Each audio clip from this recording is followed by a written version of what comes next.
Welcome to My Life YT, guys. Today we're starting up Goliath. That's what I'm going to call our huge mini bike. 31 1550s, 18 horse Subaru Robin engine. It's going to be an all brand new build. I got my pillow block bearings, my tube. Today we're going to be working on building the main frame underneath the engine. So stay tuned for that.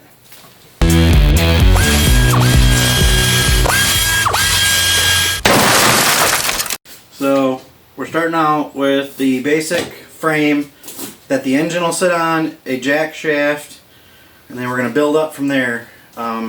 So we're looking at, I measured this out, I want to give it room on the frame to come out here to kind of guard the clutch system too, give us a good room. So that's 16 inches wide is what we're going to go, and then we're going to go about 24 inches long. It gives us an extra almost foot behind the engine, but we're going to have a battery, a jack shaft, framework, and depending on how far forward or backward we slide it, we'll make that room accordingly. But we also have, this is also going to be a rear suspension mini bike, so planning on putting a rear suspension on it. That'll be pivoting off our back jack shaft, so it should be pretty cool. It'll be interesting to get into this, but yeah, so we're going to go 16 by 24. We're going to cut 45s on the tubing so that we get a nice corner, easy to weld. We can square that bottom plate up on this and then build up from there. So alright, so we took our chop saw here, we set our back guard at 45.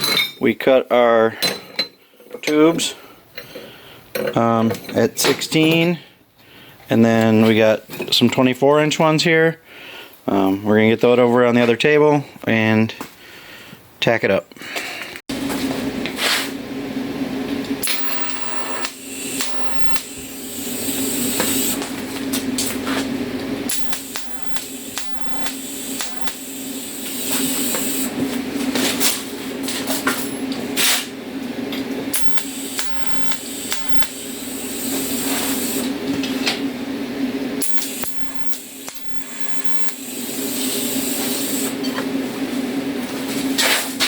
Alright, so I tacked that up, tacked our frame up. I'm going to move this engine, square this piece so it's nice and square, weld it up, probably even maybe throw a grinder on the outside. I'm going to weld it with the TIG, but just make it look nice. This isn't going to change. This is going to be what it's going to be. So build off this, finish welding it, but then when we build the rest of the frame, it'll probably be just tacks, heavy tacks, until we get it where we want it and set up the way we want it. So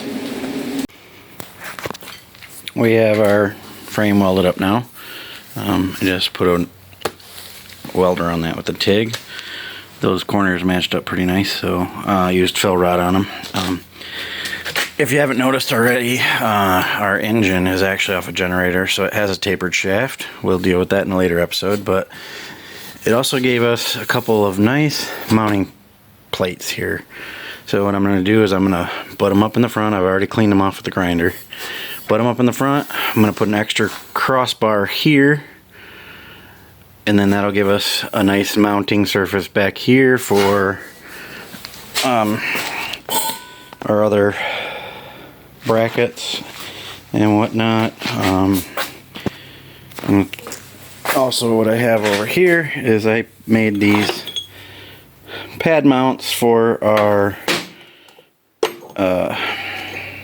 bearings, pillow block bearings. So those will, you just weld these pads on. I won't have to do nut and bolt, which will actually help. And then I have a friend that actually made these up for me. 1-inch hole in the middle for our axle and the 5-lug pattern of our wheels. But we'll get to that later. What we're going to jump on next is notching a tube to go across here. We'll get that welded in, and yeah. So we're going to shoot this in live time. This is our tubing notcher, Harbor Freight tubing notcher.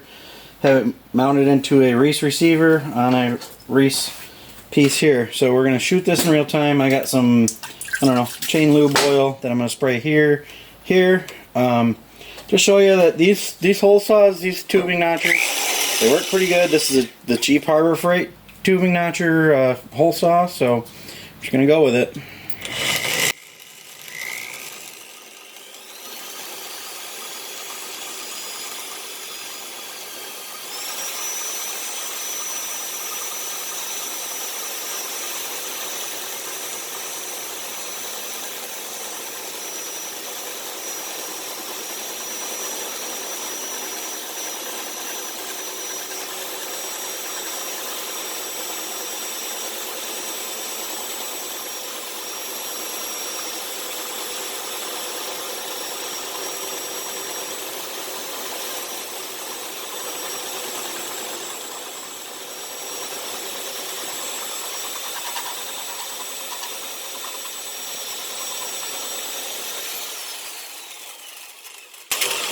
That's it, guys. It's easy as that. It makes a pretty nice notch.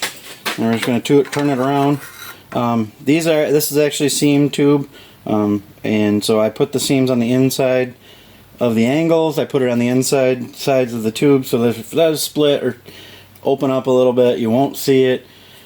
Yeah, it's maybe not the safest, but it's a mini bike, so if something happens, I'm jumping off of it anyway. So, so yeah, we're going to turn it around, notch the other end. Tube that we notched fits in there pretty nicely. We got those engine plates, the ends of them are ground, and we're gonna go ahead and tack that all in and go ahead and weld it. Actually, I'm gonna tack it and weld it, and then I'm gonna locate some of my bearing pads back here, and we'll go from there. We are budget building this the best we can. This is a cheap motor off Marketplace. Those tires were really cheap off Marketplace. So, you know, just bear with me. We may end up just trying to use this exhaust. You know, I know that a header wouldn't be too expensive to build, but I'd like to just leave it. Simplicity, you know, keep it simple, you know. So let's get tacking this up, tacking that in, getting that welded, and start locating some more stuff. The lower frame's all welded up. We got the mounts on. I left these back tap pads off because I want to build the swing arm, see where these are in relation to the sprocket and the chain. So we'll get to that.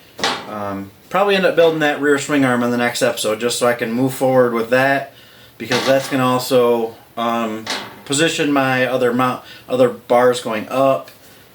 Also the front forks might be before I build the rest of the frame, because I want to make sure all my angles are correct and I get good clearance on everything.